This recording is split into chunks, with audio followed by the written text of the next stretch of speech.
Instead, Sutherland insists on conducting a preliminary photo reconnaissance mission to assess potential targets in Formosa before any bombing can take place. Within minutes of the Japanese attack on Pearl Harbor at 2:30 a.m. on December the 8th, 1941, this is Manila time because remember the different time zones, headquarters in the Philippines received the news, and MacArthur was informed at about 3 a.m. with the news. Lieutenant Colonel Richard Sutherland, MacArthur's chief of staff, relayed the information to Brereton, the leader of their air forces, at 4 a.m., prompting him to immediately place the Air Force on war alert.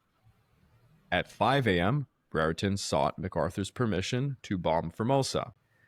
He wants to bomb Formosa, which is part of Rainbow Plan 5. But he is denied access to MacArthur by Sutherland.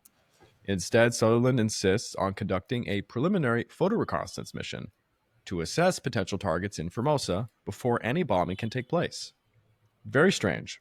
At 5:30 a.m., MacArthur received a cable from Washington instructing him to execute Rainbow Plan 5 without delay.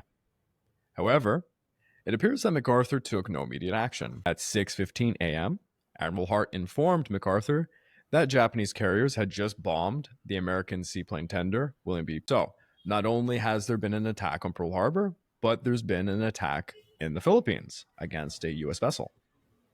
Brereton again requests permission to bomb Formosa. At 7:15 a.m., Sutherland replied, "MacArthur said no. We must not make the first overt act. Your role is defensive for the time being."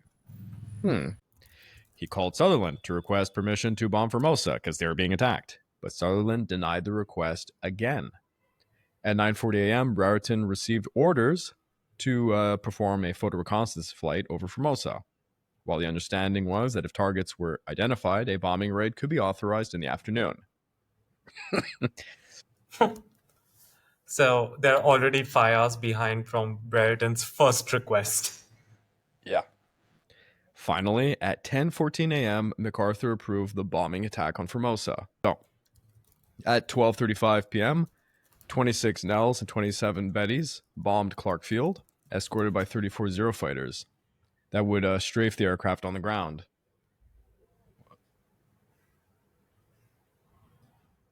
About 7 minutes later, 53 Bettys attacked Iba Field, with 51 Zero fighters strafing the ground targets. Most of Brereton's aircraft at Clark Field Air Base were on the airstrips when they came under attack,